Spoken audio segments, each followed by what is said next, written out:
Perfect. It's been really wonderful talking to you and getting a sense of your journey and how you engaged with Good Morning Portugal before and now coming to the meetup as well. So you know where we are on a Wednesday.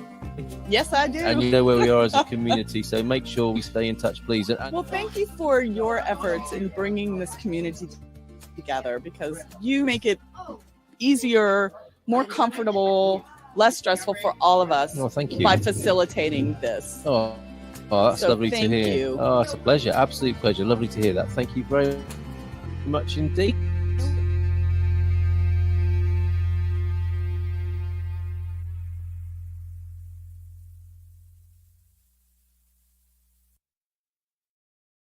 Well, hello, America. This is Portugal, and bringing onto the screen with me now will be Mrs. M. Hello, and good evening to you.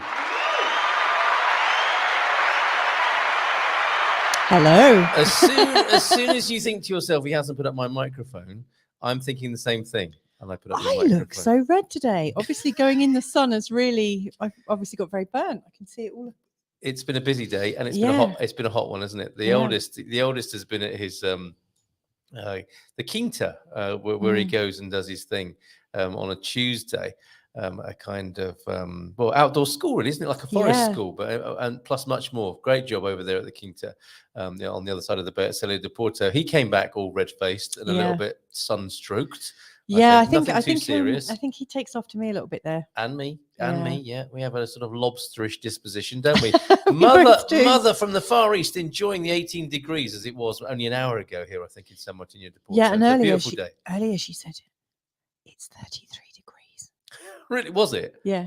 And fantastic. It's outside, obviously, not inside. It's been a hot day here in San Martino de Porto and a busy one. We're here for you, those of you who like to tune in at this time, because it's a little bit easier when you're in North America to be tuning in now, although I don't know what havoc the clocks going forward has caused. I thought it was only 8 o'clock, I think, and I thought I had quite a long time to prepare for the show and then was hastily getting busy. That's just because we've got a clock downstairs and we haven't actually changed it. It's one of those IKEA battery clocks not change themselves. No. Rubbish. IKEA, sort it out. Okay, it was a cheapie, wasn't it? Okay, so yes, here we are in Portugal. Hello, America. How can we help you this evening? Mrs. M joining us for the first 15 or 20 minutes to look at the news headlines, because that's how we like to roll on this particular show on a Tuesday evening. Yeah, I think you've got a guest, haven't you, today? We've got Daniyal Farhani from CRAD Design Studio, who's an architect. So he'll be with us from about 9:15, 9:20, and he'll be here to answer your questions about employing and engaging with such a consultant and professional here in Portugal. Architecture is his thing. He is a professional architect. He is also a building surveyor. He also creates reports on properties here in Portugal, which could be very useful to you. So chat with me and Daniyal about all of those things from about 9:15. What's been going on for you, Mrs. M, then recently? Well, we just had these really lovely walks, haven't we? We have been out for some nice walks. Like we went for a lovely walk this morning along the boardwalk on the Atlantic Ocean with our dogs and our children and your mum. Yeah. And we've just been enjoying a bit of sunshine. And last night, was it only last night? Well, we went to the beach. I'm just trying to check if I've got any photographs of that. I think we do, don't we? I've got a lovely photograph. Yeah, that's nice. Yeah, we weren't there then, were we? That was you just enjoying yourself. I said, I'm just going to pop over to the, what did I say? I did fess up, didn't I? And so I'm just popping for a quick cheeky Imperial, and here is the picture to prove it. So last night's walk by the beach was absolutely superb, including a quick pop into the Red Bar, as I call it. I don't know its actual name. No, we don't, do we? But I sat outside the Red Bar. Isn't that lovely? It's because it's got all those red chairs, and there is a sunset at San Martino de Porto, looking through my glass of Portuguese beer there. And we were just the other side of that pint, or that half pint. You were, weren't you? We were on the beach, digging and creating all sorts of structures in the sand. It was really, really great. Look, and it's that well. Hey, Shannon. Great to see you. So it's that time of year now where we can just do our work in the morning and early afternoons, and then we can enjoy the late afternoon sun and just hit the beach. Lovely to do that. Love it. Paul might have been doing that as well today. 27 degrees centigrade in the Algarve today. Nice. Thank you for your Algarve report, Paul Richards, as well. We have been, I'm trying to think why we've been so busy recently, but we're getting ready. We've just done one Portugal summit and we're about to do another, aren't we? We're getting ready for that one. Yeah. That's coming up soon. More details about that to follow, and also launching our own private social network for Good Morning Portugal and the GMP VIP community. which you can sign up for at goodmorningportugal.com. Only 13 places left for this. Look at this. We're going to have a virtual village, which is limited to. You think it should be 150, don't you? I think it should. I think you could extend it to 150. I'm a bit concerned. I don't want it to become too noisy, like so much of social media is these days, where the whole point of people connecting gets lost. So yeah, okay, fair enough. I don't think it will at 150 because I think I just think people are going to contribute as much as they want, and I think we're so used to being connected to quite a few people on social media. We'll be completely That's it. Go that way. Yeah. Unfortunately, against the white background, I look even more red. Sorry about that. I won't do it for much longer. But look, 13 places left at the €9. It will go up to 19 a month, and that is an exclusive online community, which is not Facebook. We are going to get out of the Facebook mess. Yeah. Basically. So there's no fact checkers. There's no ads, no noise. Yeah. Just focused on what you're going and also there there's for. No deliberately blocking you or downgrading you for somebody who's paying more for a commercial thing. Yeah. It's absolutely just lovely. Yes. It's a really, really great community space. And I'm developing, alongside that is the VIP concierge service where you'll get answers from me on a WhatsApp line, to be fair. So not Facebook, but WhatsApp, another part of their empire we will be using, where you've got a direct line to me to help you move more easily to Portugal. And the Expat Academy is part of the GMP VIP community as well, with lots of resources behind the scenes, which I've been working on today. Far too much of my time, you might say, Mrs. M, going into that at the moment. You haven't stopped. You've just been glued to your phone the whole time. I'm enjoying it so much, being over there on that community. It's fantastic. And yeah, I'm looking at it now. It does actually look really smart. It's kind of Facebooky, but it's so much nicer. It's like really clean and clear, and what I like about it is you can post questions and all the comments are they're not on display. On Facebook and it's messy, on Twitter and stuff, it can get really, really messy. This just looks really neat. Yeah. Okay, really and the headlines today, the things people have been talking about over there are health insurance, people introducing themselves. On a serious note, getting our affairs in order, all the documents I think that's a good idea. That's an amazing article, which was sent my way from M. McGowan over at Sharing Care Portugal. Best language resources, Portugal named best place to retire in 2023, the 5 key reasons, and a few little inside real estate tips as well, things that people offer me.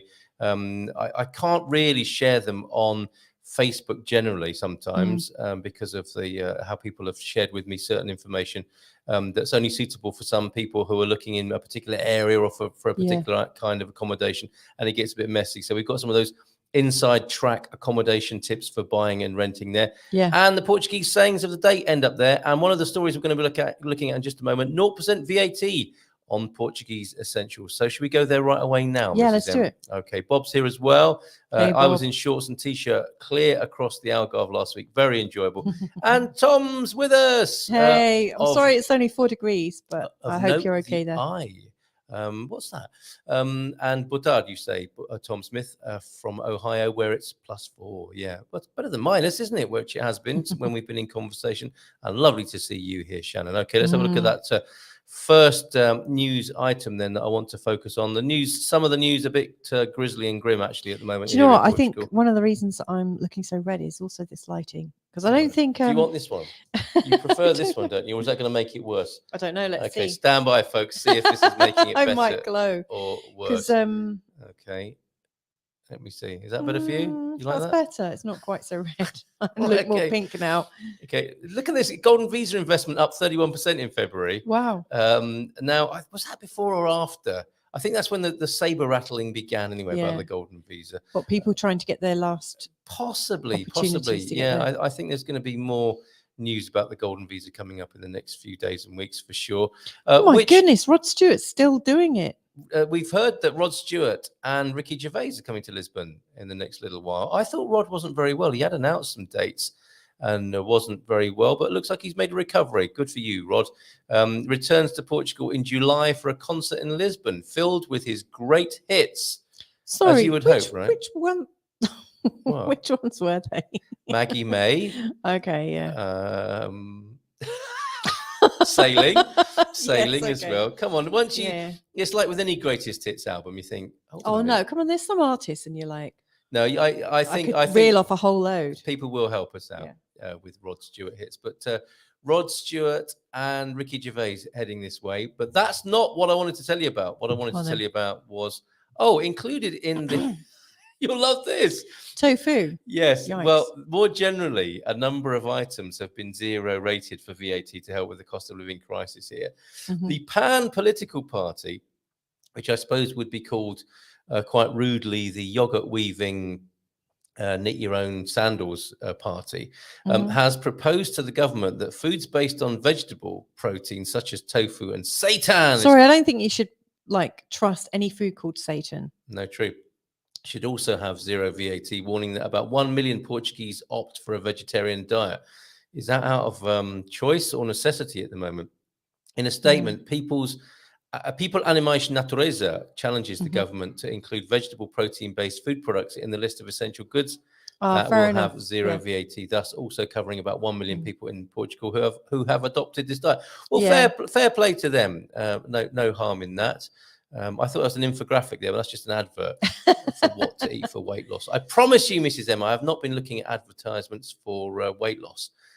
I don't think I've ever done that. Which essential foods will have 0% VAT? It is estimated that the number of essential foods that will be subject to 0% VAT will be up to 47. So a list of 47. The measure was announced last week. Have we got a visitor in the studio? Busy evening here, isn't it? Yeah. The measure was announced last week and aims to combat inflation, with the government lowering VAT to 0 on a set of food items considered essential for 6 months. The official list has not yet been released. It is expected to happen soon, but some of the products that will be on the list have already been shared by the media. It would have bacalhau. It's got wine on it, thankfully, of course, here in Portugal. Sorry, what's solid? Solomon, go see Grandma for a minute. Okay. You see if Grandma will make us a nice cup of tea. Oh, we've already got one here, actually. The measure was announced last week. Okay, so Paulo Portas revealed on CNN Portugal that the list could cover 47 products. In turn, commentator Luís Marques Mendes revealed on SIC Noticias a set of 20 products that should appear on the list, taking into account the various information already disclosed.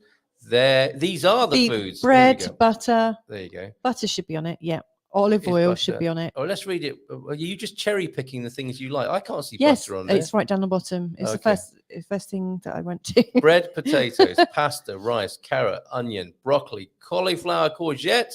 What are these in Portuguese, Mrs. M? Leeks are alho francês. Alho francês. Okay, so you're French.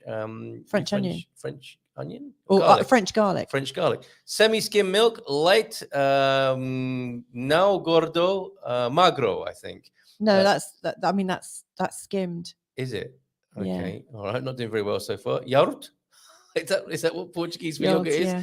Cheese, queijo, alface for lettuce, ovos, and olive oil. A friend of mine sent me a message, Martin, sent me a message. Has olive oil gone up a lot in Portugal? It's gone through the roof in his UK over there. Manteiga, butter, frutas, apples, bananas, pears, oranges, and tangerines. Yeah. Also on the list. Beans, which are, of course, feijão, tomate. Oil is on there twice. I think there's one of them will be olive oil, and the rest will be some horrible, nasty old vegetable oil. Okay, frango makes it or seed oil or something. Yeah, hake, tuna, and salmon. Porco, beef there in its various forms, and turkey. I'm being Peru. Okay. Yeah. Are you being led away from the studio? I am. I think I am. So it was a very nice brief visit, but I think I'm going to have to go. I'm so sorry. Okay. Okay. I would love to have. You've got your mum now, Solomon. Yeah. Stop rocking the table. Go find Grandma now. All right. Sorry, Mrs. M. You can't stay longer. Oh, he's about to well up. Bless him. Okay. All right. No need to cry, mate. You've got your mama now. All right. I think it's time for bed. All right. Ciao. Okay. Bye. There they go. All right, let me carry on with this piece here, which essential foods will have 0% VAT on them here in Portugal. Good move, Portuguese government, liking it. The measure of 0 VAT on essential food shopping baskets follows an agreement that the government is trying to conclude with the food production and food distribution sectors, and which aims to create stability and confidence, ending the shock of not knowing if one day you reach for a product with a higher price than you found the day before, explained the Minister of Finance, Fernando Medina last week, the application of the zero VAT rate on a basket of essential products will be enforced between April and October. So 1st of April, Saturday, incidentally, that's when CEF will relaunch. Carefully chosen as a Saturday, possibly. And October will represent, it was between April and October, and it will represent a total cost in the government's estimation at 410 million euros. Where will that cost be felt? Or are those the savings that will be made by people? I wonder. Okay. They haven't opened comments yet on this in the Portugal news. Probably quite wisely. Let's go back to their front page, see what else is going on. Is Algarve the Florida of Europe? We want to look at that, don't we? Given that this is Hello America, this is Portugal.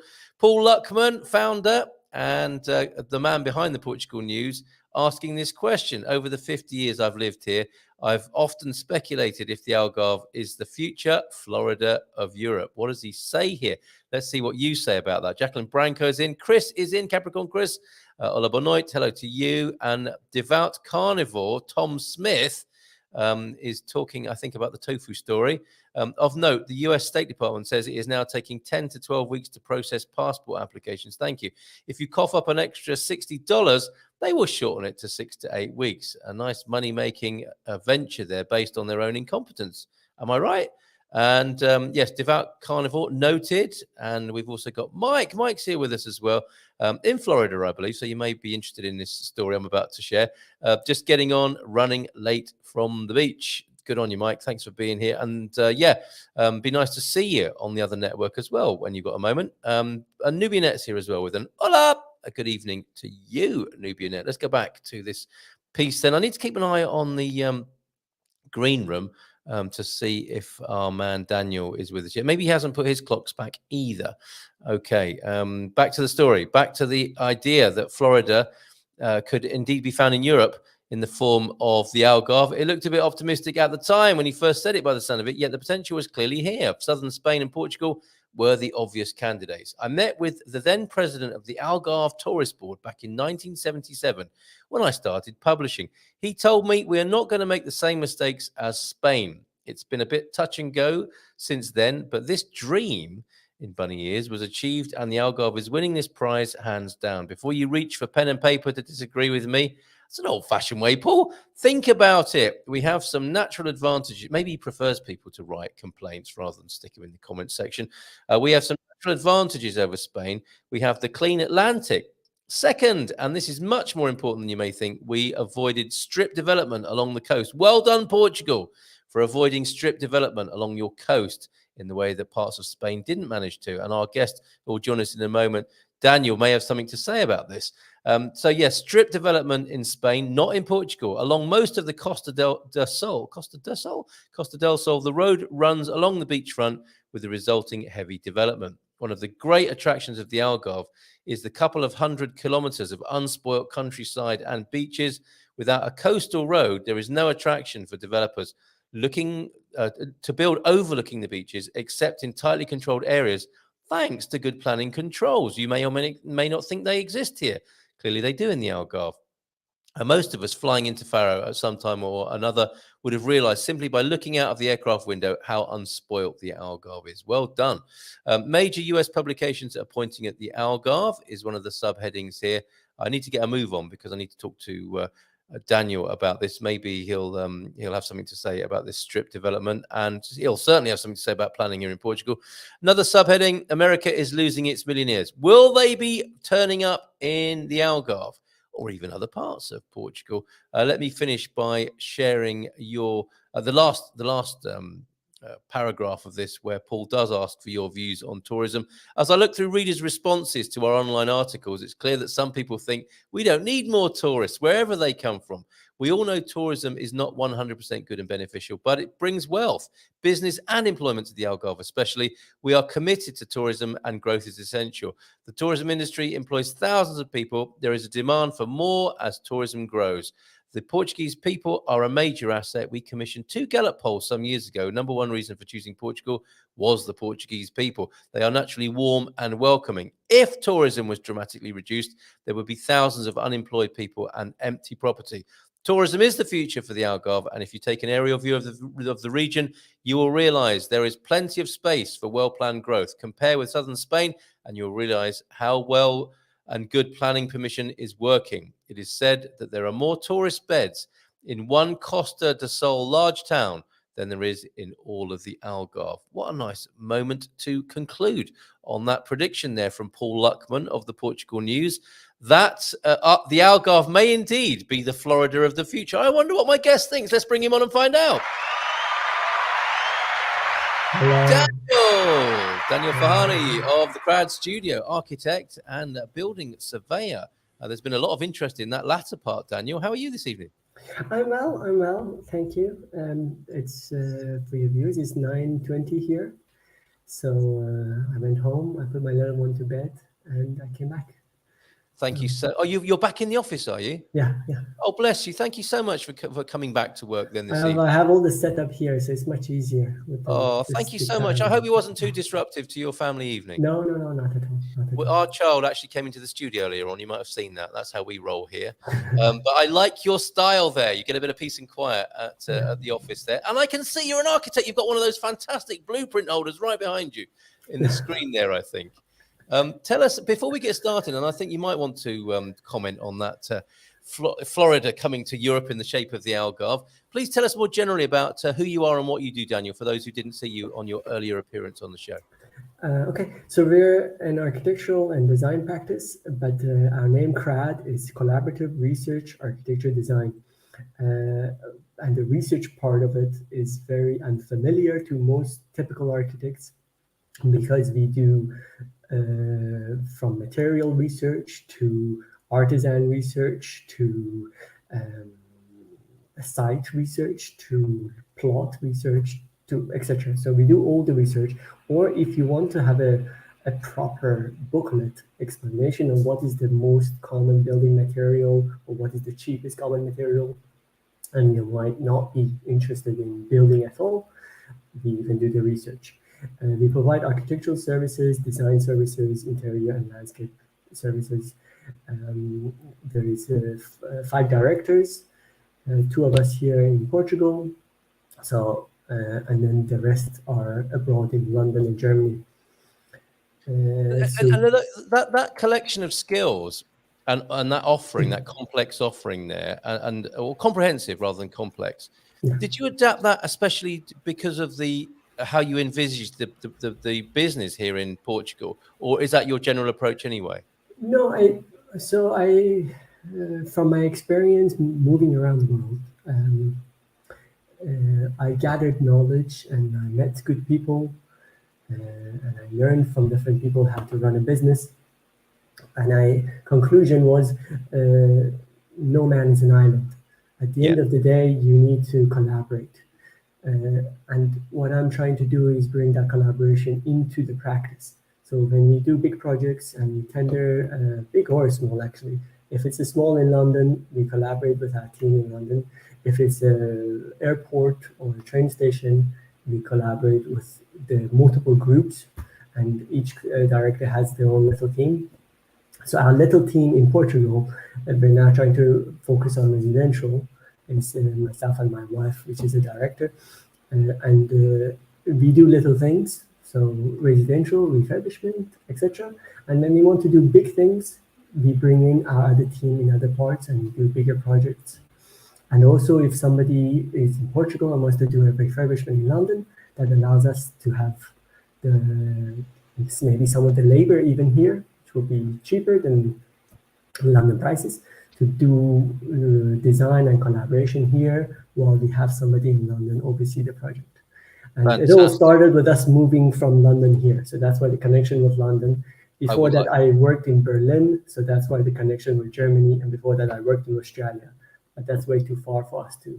And especially the time zone is too far to. That's quite a commute. That's quite a commute, isn't it? I'd love to ask you why you chose to move to Portugal as well, if we have the time tonight. But how satisfying for you to have that as part of your professional development, that you could work on a small residential project here, relatively small residential project here in Portugal, and be part of a collaborative team working on an airport or a railway station in Berlin or somewhere else in Germany or in the UK. How fantastic. So a lot of potential for you personally in the realization of your professional goals and dreams. And also where some people might have been thinking to themselves, oh, I'd like to work with an architect in Portugal. Oh, he does railway stations and airports. He's going to be far too expensive for me to engage here in Portugal. Not necessarily the case. You do work on a modest scale here in Portugal, right?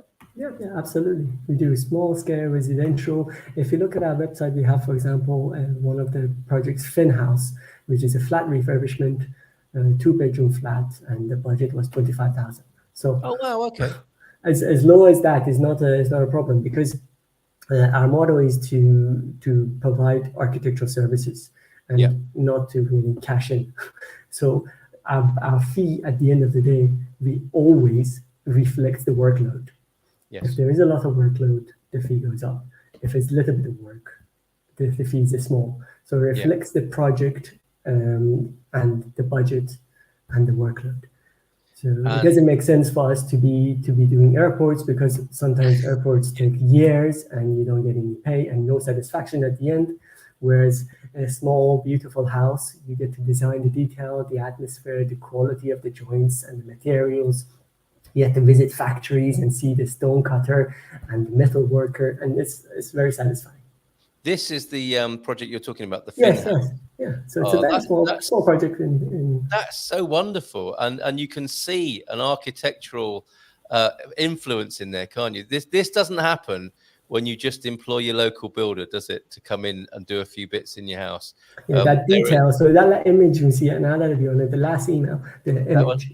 The last image, you can see the detail of the connection of the fins to the floor is 7 millimeters. Even the builder needs to be overseen to get these things done. This is wonderful, wonderful, Daniyal. And whether it's a major project or one of these smaller scale projects, that ethic of CRAD is in there, isn't it? And I love, just looking at your website is a joy aesthetically. So all of that experience and your love of light and space and all the things that light up architects is there in however you apply yourself professionally. How lovely. So cradstudio.com is the website we're looking at there. And there was this other thing that really, I think, sparked people's attention. And I know I pull you towards this each time we speak. And I know perhaps you were maybe a little bit disappointed not to share more about some of the other aspects of your work. So I don't want to deprive you of that opportunity tonight. But if you could briefly talk about the inspections that you do, that I think are incredible value and can end up saving people a hell of a lot of money. And you give them a lot of professional insight, I think, whilst you're working with them as well. Yeah, well, you termed it as inspection, surveying. It's not necessarily surveying, but it's actually plot analysis. So when you have a piece of a land or an existing structure, we contact the council, we see what is legal there, what is not legal, if it's already existing, what can be built, how big of a footprint, how far from the boundary, what is the context. So are you going to have a neighbor that is going to block you in a year time, or are you going to keep your view? We contact SMASH to see if there are any water pipes, major water pipes running, if you have access to sewage, etc. So before buying the land, we advise our clients that typically become our long-term clients, where is the appropriate land or not, what is a good land or not. And we even do the research. If you don't have the time or the energy to search for the land, we can search and find the land for you, the plot, or a ruin or a refurbishment, depends on your budget and your needs. So it's the initial bid is also included in our services. And a lot of people misunderstand that that's not architect's job. But it is, because with that input at the beginning, it helps you to understand where the light comes from in the morning. So when we go and review the land, you're not going to lose your light at 4 o'clock in the afternoon because you didn't recognize there's a hill behind you. So easily done. Easily done, yeah. All the little reviews that require a good final piece of architecture should be done at the beginning. Amazing. And I think this is something... Yeah, but this is something we've lost touch with, I think, haven't we?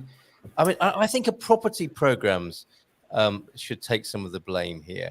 And you know how it is that people just are encouraged to fall in love with properties. and then have an incredibly stressful project. Because, I'm thinking of, location, and grand designs. Yeah. They are dramatic by necessity, aren't they, to make good television? And with the sort of application and insight you're talking about, it doesn't have to be that way, does it? Yeah, absolutely. I mean, if you have the professional team, the architects, the correct engineer, and hopefully a good builder, the entire building process should be stress-free. And hopefully the architects and the engineers will oversee everything. So you don't need to be even worried about the final quality. In the ideal, obviously, this is, of course, as I said previously in the lecture, there might be unexpected circumstances where you find something in the land that nobody knew, or something that nobody can expect. Of course, those things always come up, but if you have a professional team right from the beginning, the likelihood of surprises are very little. Very good. Great service. What a great service, says Chris. Good to see you here, Chris, from Tacoma, Washington this evening. Lots of love to you and family, Chris. You were blaming the TV shows, but also I think the developers are a little bit to blame as well. Go on. 9 o'clock on the lamp. For building generic houses for everybody, and assuming that, and as we mentioned last time, or either traditional or a square box meets all the needs, a modern cube or the traditional, where people's little subtle qualities of life is taken away by standardizing the housing for profit. And that's what usually developers do. They buy a huge plot and build the same house 400 times over. Yeah, and that's happened, hasn't it, with the commoditization of housing, really, isn't it? Absolutely, in recent decades. So the antidote to that is in front of you this evening. If you want to make your mark on the Portuguese landscape in sympathy with the planning rules and regulations, and with your own sense of aesthetic values, and with the consultation and support of Daniyal and Crad, he's right here and available to you here in Portugal, which is fantastic. A little bit of catching up to do in the chat, Daniyal. Yeah. And we heard about the passport delays and how you can expedite the process with a little bit of cash if you grease the right palms. The reason apparently for the longer passport processing times is because of record applications. So more Americans, there is that their idea, isn't there, that many Americans don't even have passports. Maybe that's changing. They got over 500,000 applications in December. My goodness.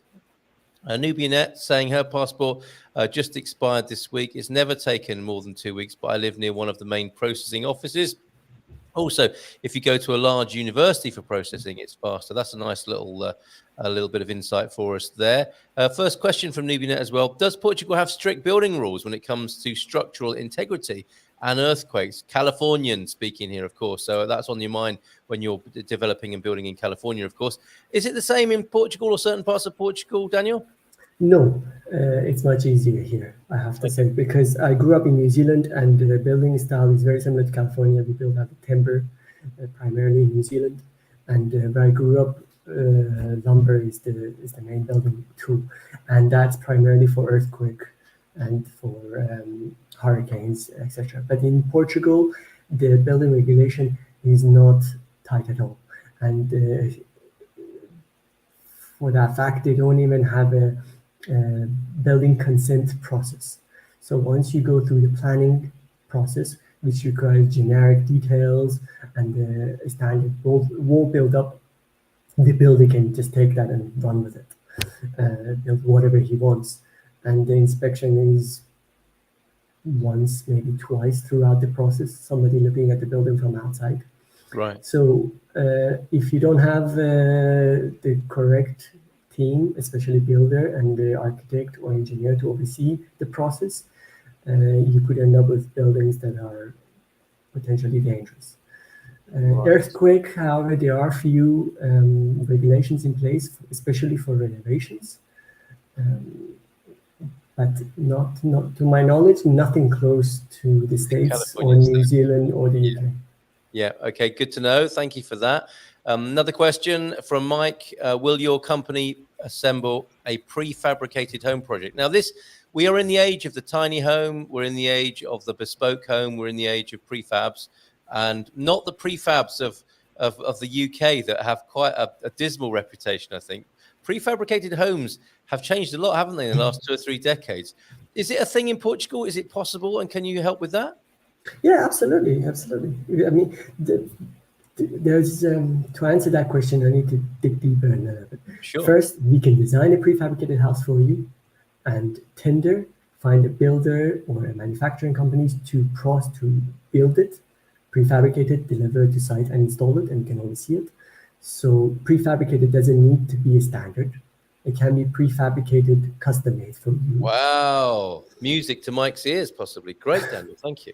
And fabrication ourselves, no, we don't do it because we're not builders, but we tender. So we go through a process of providing the drawings to 3 or 4 builders to see which one comes to us with a better price and the quality and their experience. And with the client, we select the best builder. Then we oversee the assembly.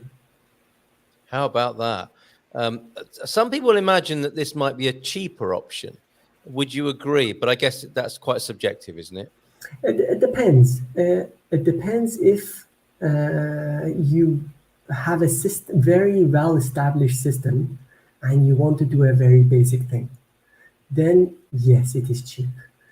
But if you want to do something a little bit more comfortable, then you need the prefabricated systems that are sandwich, and they need interlocking, and they need good connections, so the house is well insulated and airtight. Then they become a little bit more difficult and more costly.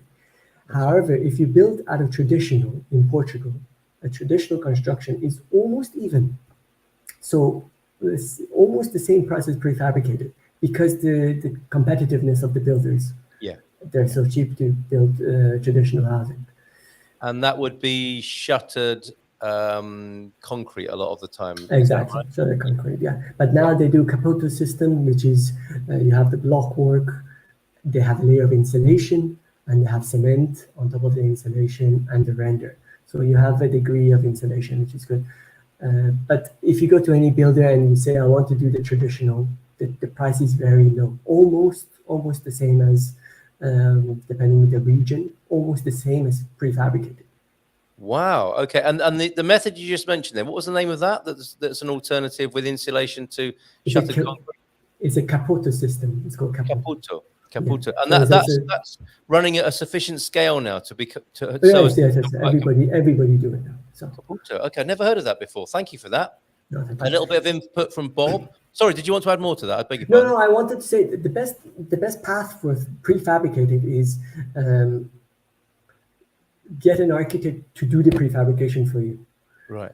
And then when you tender, the modules will be designed for you by an architect. So then when a builder builds the modules, they're per the specification that you have previously seen and agreed. You know the insulation is going to work. You know the connections are going to work.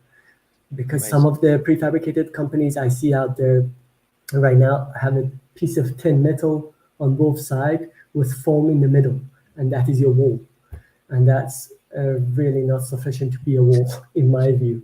But they're prefabricated systems, and they put it up together. And because the regulation, as I previously mentioned, the structural regulation is not so tight, they can get away with very thin walls, tin metal on both sides. We are in a battle here, it would seem, Daniel, against commoditization, aren't we? So, I mean, I guess prefabrication lends itself in a Fordist sort of way, doesn't it, to the construction line. And again, having to fit into somebody else's idea of how you should live, which will usually be driven by cost first, won't it, rather than aesthetics? Absolutely. However, this could really change the game. If people begin to understand on a more and more widespread basis that actually it's fairly competitive to involved in the process. I mean, it's not a discipline that we're used to. No one learns this in school, do they? Or growing up, really. But if you could get into the mindset that I can have the kind of house that I would like to suit the needs of my family, I can do that in consultation with an architect who will then tender to a company who will make it, deliver it, and the architect will oversee the creation and building of that property on site. It's not beyond the realms of many people who are going to the length of investing in their own home anyway, is it? It's just a change of mindset. Absolutely, yeah. No, it's not expensive. It's not expensive to build your own home and have an architect employed. Not expensive at all. As I gave one example, it's in our website. A refurbishment of 20,000 was, had an architect's view of how it should be done. Amazing. Amazing. And I mentioned previously, we get a lot of clients saying, "Can I build a house with 250,000?" And I say, "Yeah, absolutely. 200,000, 250. It just we need to tailor the construction, the construction methodology, and the material selection based on your budget, and you can have everything custom made for you, from the height of the worktop to where your cupboards should be and your turning circles are, and where your bathroom should oversee, etc. And all of that is probably the same price as buying a new house for 250,000. That's amazing. That will come as music to some people's ears. It's not going to be in Chiado, is it? Or Central Porto, of course, at that sort of price. However, not the land, just because the land could be $1 million. Yeah. Okay. Well, that's an interesting point, isn't it? Because if you go and do that in Central Portugal, you can get a land bargain and still build your house for 200 to 250,000. Yeah, if you can find the land nowadays, probably, yeah. But in Central Portugal, is very easy to do something like that. Amazing, incredible. I mean, this really is a game changer, and it could encourage a whole new clientele to Portugal if people understand this, could it not? Most people that I deal with coming to Portugal are thinking of buying from the ever decreasing inventory of houses that are here in Portugal. That's becoming increasingly problematic and actually quite off-putting, I think, now for some people. Yeah. If Portugal was recognized as a great place to build your own property, that could indeed be another great selling point for the country as a whole, could it not? Yeah, absolutely. And it still is one of the countries in Europe where you can build for that price because labor is cheaper. Yeah, incredible. I mean, it's not good for the people with the minimum wage, but frankly, it is still the Mediterranean attitude where labor is cheap, so you can build cheap. Right. And it all depends on your project. If you want to, I'm saying 250,000, 200,000, but of course you can build a beautiful house for $500,000 with much better materials and bigger footprint, and even a better house with $1 or $2 million. Yes. We've done a project. It's not really on our website because the client was very private, for a Russian client, and the house was for $7 million, and the landscaping was $2 million, and that had custom-made timber fittings imported from Japan. And wow! We picked the furniture, we designed the switch lights, the plugs, we designed the inbuilt bed and the wardrobes, and some places we ordered the hinge from Japan. So the range is massive. What a joy for you professionally to be involved in something like that, Daniyal. What a shame we can't see the pictures. That sounds absolutely fantastic. Bob is impressed by your approach, as I am. I always enjoy talking to you. Bob also saying we have encouraged people to take a compass with them to look at a house / site. My wife does that from a feng shui point of view. Our first rental had 1 hour of direct sun a day due to a hill and trees, and that sun only reached the pavers out front. What a disappointment. That was, of course, in winter. But yeah, you need to just not fall in love at first sight sometimes, don't you, with a site or a building, and take that longer term view and maybe spend a day there at least to really understand what's going on. Yeah, absolutely. Yeah. Chris, Capricorn 12 says, I love the idea of using an architect. It means that you protect yourself from the major flaws that some builders employ, i.e. cutting corners or using the wrong materials and building impractical builds. Now, that's a good point, isn't it? Do you protect clients from builders as well? Or the worst excesses? Absolutely. I mean, it's not contractually, we're not bound, But our job is to protect the clients from the builders by specifying all the details. By specifying how the corners should be done, what fittings should be do, what tap to use, what bath to use, what tiles to use, how to install the tile and the handrail, where to get it from. So don't go to Leroy or another cheap shop and get it from the specific company that they specify. And that specification is what the builder later bases his price on. So he builds the house based on those specifications.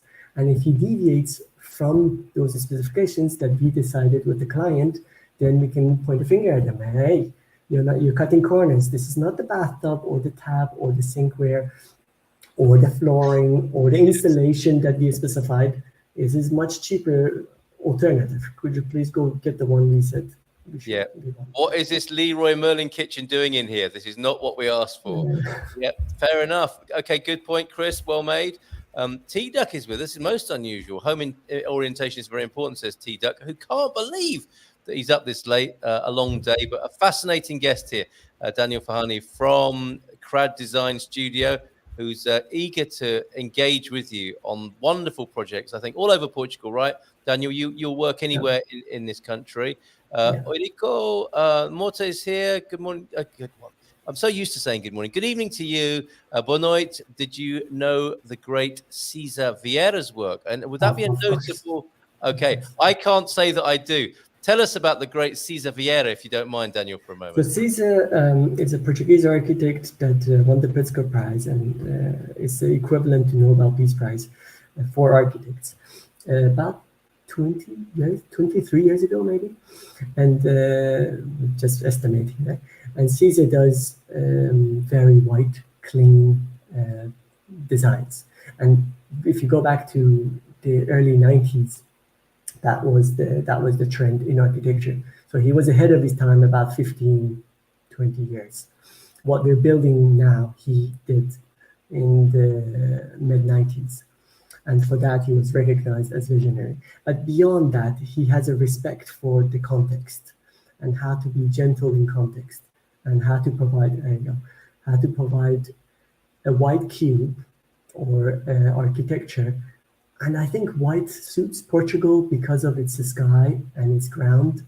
So it makes his job a little bit easier. And he's a great architect, of course. Yeah. Oh, look at these beautiful buildings. Yeah, great. Thank you, Eurico, for mentioning this. Bringing this gentleman to my attention. I think definitely needs to go into our Hall of Fame here, and somebody from Portuguese culture that people should know about if they're moving to this country. Wonderful. Look at those lovely details there. I think I'm seeing possibly a Vieira University building there. Is that right? Did he design some of the buildings? Yes, you see galleries and you see universities and you see primarily galleries. But after he won the Pritzker Prize, or even during the Pritzker Prize, he started getting all the big commissions in Portugal. So Sotomora and Cesar, the two that won the Pritzker Prize, basically drive the big galleries and museums and big infrastructure projects. Amazing. They're the officers that do those projects, and they do houses as well, obviously. Yeah, what a lovely detour tonight. Alvaro Joaquim de Melo, Cesar Vieira, the most awarded Portuguese architect ever. I think he's going to be coming up on the morning show in our Who Knew feature. Fantastic. Okay, to Chris, and a question. I heard that when remodeling on a property in Portugal, you can only build within the footprint of existing buildings, ruins. Is that true? That's a great question. People need to know the answer to that. Not necessarily. It depends. This is the first research that we do with the council. What is the area of your land and what percentage of that you're allowed to build? Yeah. So if the footprint is already beyond the acceptable limit, then yes, you can only touch the footprint and amend the footprint. Yeah. But if the footprint is smaller than what is allowed, you can build bigger. Yeah. It depends on the regulation of that area. That's good to know. Ubi, good to see you here this evening. There you go, Chris. That's your question answered.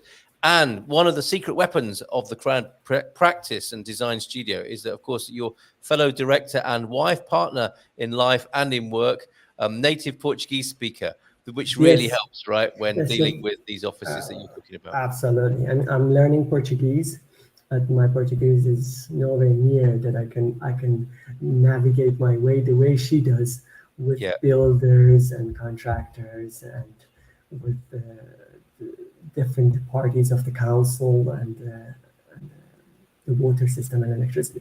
She's right on the money. And I was saying that earlier that she actually did a master's in public policy, so she knows the law very well, and so often she picks up the law and she forwards the law to specific people, saying, "Well, that's what the law says."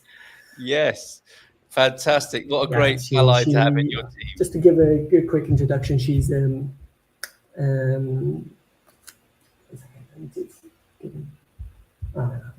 Sorry. She studied here, so she did her universities here, and she worked in Barcelona, and then she worked in London, and that's where we met in London, and we became partners in work-life crime. How lovely! It was delightful to meet her the other day as well. What a wonderful team you are. That's helpful. Thanks, says Chris. And I'm just going to ask you. I was going to say, what brought you to Portugal? Presumably, she was a big part of the reason. Yes, so that's one reason. Another one is we have a little one, so London was a very tough lifestyle for a little child. So my little boy and my wife are the prime reason we're here, but also the sun and the people and the culture and the food and the music and everything else that Portugal brings. Absolutely. Wonderful. Okay, let's see if we can squeeze in a few more questions. We're going to be finishing in about 8 minutes' time on the hour. And we answered Chris's question. We included your comment, Capricorn Chris, there. Mike, is restoring a ruin less or more than building new? Of course, I'm sure it's all relative. And are there still incentives for restoring ruins? Great question. Absolutely. Absolutely. In order to build a house, you need a planning application. So whether you're restoring from the beginning or building a new one, you still need to go through the same process, the building application process. If you have a ruin, it means you have something to work with, probably some foundation that you don't need to build, which you can utilize. So there is a bit of cost saving in the foundation, but more so, I personally like to work with ruins because of the character they add to the overall spaces. So if they have the traditional stone facades, they play very nicely within the house, and they can add a lot of character in the development. So yes, a ruin helps, but it doesn't mean that it's going to be cheaper, much cheaper. You might save a little bit on the foundation, but that's it. All right, good to know. Great question, Michael. Thank you very much for that. And another good one from Ubi. I'm late to the discussion. Sorry. No problem. Have construction costs been kicked around any? We did talk about how it's possible to get somewhere built, excluding the land value, for as little as 200 to 250,000 to have something architecturally designed and built and overseen. The next part of Ubi's question is, in the US, there's typically a rule of thumb, dollars per square foot. Anything similar in Portugal, euros per square meter would be the equivalent, wouldn't it? The prices, I have to say, are very strange in Portugal. So it's not a regulated market. Right. So a builder might price you 50,000 to do something, and another builder might charge you 150 for the exact same thing. Why? Because they can. Right. Okay, good answer. Right. Because maybe they have a lot of work and they think to themselves, I only do this if it's worth my time and my stress. Yeah. So it's very difficult to get a correct price in Portugal. And that's why tendering through an architect or another professional makes a lot of sense.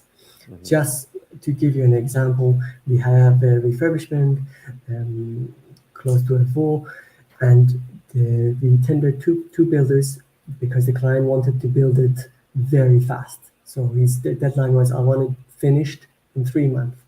So two builders responded. One of them was for 85,000. The other one was 175,000. Wow. So it was and then we made sure we contacted the builder that said 85 5 times and asking, are you sure? Are you captured all of this? Did you see this list? Did you check that list? And he said, yes. The only thing I need is, for my team to have the camper van on site so I can finish it in 3 months, and I'll do it for the 85. Wow, incredible. And all that negotiation and conversation was done, by my wife, not me. Yeah. So the Portuguese is speaking. You need native Portuguese for that level of negotiation. Yeah. And also to add to that native Portuguese, it makes a huge difference when the contractor is talking to a native Portuguese and to a foreigner. The problem, unfortunately, is the price doubles as soon as they realize that you're not a local. It's one of the premiums, isn't it? And I think one of the other ones is because they're in such great demand at the moment, they will increase multiples of the actual cost just to see if it flies or not. And Absolutely. I guess they can hire in people, or maybe they can't. I don't know. I mean, that could go horribly wrong, couldn't it? So it's good to have an architect working with you, just to have a little bit of an inquiry behind the scenes and to understand what's really going on with the quote. Just to add to that, if you have a friend that speaks native Portuguese, it's always best to go through them for asking prices initially, at least, because you will get a more realistic price. There you go, Ubi. Great question. Sorry, we can't give a straightforward answer. For example, that it's €100 per square meter in Castelo Branco and up to 200. I wish I could. If only. Here's a classic question, and we'll finish with this one tonight. Always great to talk to you, Daniel. I hope you'll be a regular in this community. I would love to have a sea container, built in Portugal. Have you seen any of these? Now, I've talked to Chris directly about this, and I've said, look, what a horrible thing to live in the summer, and equally in the winter. What's your professional view of those container buildings? They look great, don't they? But are they good to live in? Depends. So what the container provides is basically a structural frame. If you go with the walls of the container, they're just 3 millimeter thick metal, so they will get really hot and really cold. So you need to do a lot of work, probably the same amount of work you need to do to build a new wall to a container wall. The only benefit the container provides is the structural frame that you can work around. So it makes the life of constructing something slightly easier. But the amount of work needed on the facade, on the cladding of the walls and insulating it is almost the same as building a new, or building out of lightweight steel with a steel frame.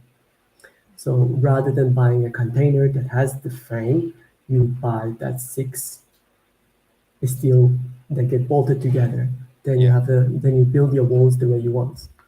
Very interesting. So use them for structural aesthetics, but not specifically intrinsically as a building material. They're just basically a frame. Because the walls themselves provide no comfort. They do look impressive. There's a really nice little cluster of them near Caldas near close to where I live, and it does look great. But I've often thought to myself could be nightmarish in the summer. Last couple of comments then, and a final tribute to Cesar, Vieira, who we spoke about earlier on. That was a lovely surprise. Thanks for the feedback, says Ubi. You've confirmed my intuition about building hurdles in Portugal. Hence, I'm leaning towards little or no renovation needed. And that's an understandable choice given what we've been talking about tonight. However, if you've got the imagination for it and the budget, and not a massive budget we're discovering, you can work with and have an amazing creative process with Daniel here of Crad Studio. Barak says, sorry, got here, Kate. I love it when you call me that. I think that probably means sorry, got here late, though. Have you talked about energy efficiency ratings? Daniel, will you come back and do that? Can we do a session on energy efficiency ratings? Absolutely. If you want me to give you one line now, I would do energy efficiency doesn't necessarily mean mold-free or a healthy house. Wow. Okay, that's good to know. Yeah, because some people will be using that as a shorthand, won't they? The dreaded black mold, which strike terror into the hearts of our American viewers. And a good energy efficiency rating will not necessarily mean you won't get any mold. Yeah, no, it just means you will lose less electricity to run the house. Okay, there you go. And maybe we can talk about that in greater detail another time, if you will permit us and honor us with a return visit at some point. It'd be lovely if you would. So a couple more pictures then of the amazing Caesar Vieira. I think the gentleman's name is. There he is at work. Thank you, T-Duck, for sending this in. Look, hard at work there. He does like his white, doesn't he? And the Portuguese vernacular there, I think a little bit of white marble going on there. And one of his amazing buildings, iconic and legendary buildings. Isn't that a thing of beauty there? I'm sure the sort of thing that delights you as an architect. Fantastic. Just a lingering look there. A good show and info. Please come back, Daniel. And it's best to use refrigerated shipping containers.